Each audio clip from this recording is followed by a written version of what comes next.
Hi darlings, నిన్న పనికి పోలేదు, పెళ్లికి పోయినా. పెళ్లికి పోయే ముందు ఎందుకో గుడికి పోవాలనిపించింది. ప్రశాంతంగా అట్లా గుడికి పోయి శివయ్యని చూసుకుంటా మనసారాకు వచ్చేపట్లు ఉండొచ్చిన. ఎండాకాలం డార్క్ ఉండే షర్ట్లు ఎందుకని చెప్పి లైట్ కలర్ షర్ట్ వేసుకున్నా. కానీ నాకు ఎందుకో ఈ షర్ట్ అంత సెట్ అయినట్టు అనిపించట్లేదు. చాలా సేపు నుంచి ట్రై చేస్తాను, క్యాప్ జుట్టు పాడు కాకుండా సెట్ చేద్దామని. అది అస్సలు సెట్ కావట్లేదు. నాకు ఎందుకో షర్ట్ మార్చుకోవాలనిపించింది. పోయి షర్ట్ మార్చుకొని వచ్చేసిన. కొత్త షర్ట్ వేసుకోగానే బాడీలో ఏదో తెలియని ఎనర్జీ పాస్ అయినట్టు అనిపిస్తుంది. అదే ఎనర్జీని అట్లా కంటిన్యూ చేసుకుంటూ పోదామని ఆయా షర్ట్ సాంగ్ పెట్టుకొని వినుకుంటూ వెళ్ళిపోయాను. పోతుంటే దారిలో నాకు కొద్ది తేడాగా ఉంది, కడుపులో దిప్పేసినట్టు. మా వాళ్ళు మాత్రం ప్రశాంతంగా పడుకుంటారు. నేను ఏందా అనుకుంటాను. దానికి అంతటి కారణం ఈ స్ప్రే. కార్లో ఈ స్ప్రేని అస్సలు మెయింటైన్ చేయకండి. నేనైతే చచ్చిపోయినా ఈ వాసన పేర్చలేక. వీళ్ళు ఎట్టుంటారో ఏమో.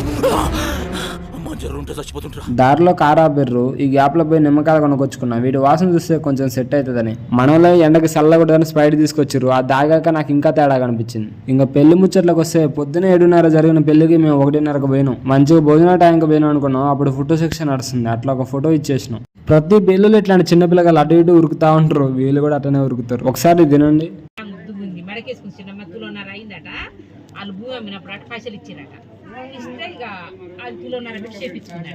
ఈ అమ్మలక్కలు అమ్మమ్మలు అందరు రోడ్డు మీద కూర్చొని వాళ్ళ ముందు నుంచి ఊరిపోయినా వాళ్ళ చీర ఎట్టుంది, వాళ్ళ బంగారం ఎట్టుందని మాట్లాడుకుంటూ కూర్చోరు. మా వాళ్ళు మంచిగా టెంట్ కింద చీరలు వేసుకొని చల్లగాల్లో కూర్చొని వాళ్ళ ఫేసులు చూసుకుంటా ఈ పోలికి ఇట్లుంది, ఆ పోలికి ఇట్లుంది, వీళ్ళు వాళ్ళ పిల్లగాలు వాళ్ళు వీళ్ళ పిల్లగాలు అని మాట్లాడుకుంటారు.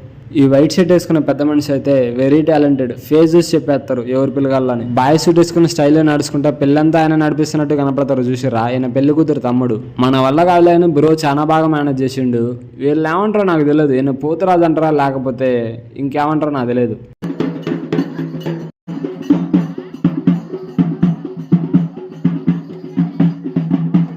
ఆ పెద్ద పెద్ద బిందెలు ఏమైనా నాకు కూడా తెలియదు. వాటర్ లేకపోతే బోనాలు. వీళ్ళతో పాటు నేను కూడా నడుచుకుంటూ పోయినా చాలా దూరం. ఎండ అయితే దంచి కొడుతుంది. మనకు అర్థం కావట్లేదు. కానీ నేను చాలా దూరం నడిచిన అనుకుంటున్నా. కానీ నడిచింది కొద్ది దూరమే. కాకపోతే ఎండ వల్ల చాలా దూరం నడిచినట్టు అనిపిస్తుంది. అందరికంటే ఈ అంకుల్ చాలా బాగా పనిచేసిండు. వీళ్ళైతే ఈయనకి సన్మానం చేయాలి. ఒక్కళ్ళు కూడా వదిలిపెట్టకుండా అందరికి బొట్లు పెట్టేసిండు. ఎండలకి ఒక్కళ్ళు కూడా అడుగు పడట్లేదు. ఎక్కడ నీడగడ పడితే అక్కడ ఆగిపోతారు. మనం కూడా అట్లా ఆగినాం అనుకోండి, అది వేరే విషయం.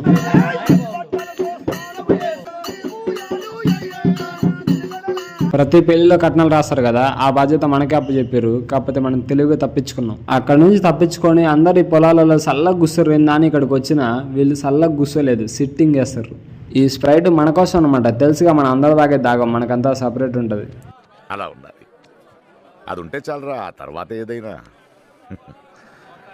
అదిగో చూడు, అందులో పిరికోడున్నాడు, ధైర్యవంతుడున్నాడు, డబ్బున్నోడున్నాడు, డాక్టర్ ఉన్నాడు, పియూనున్నాడు. ప్రతి ఓడ దందాపన ఒక్కటే. ఫైనల్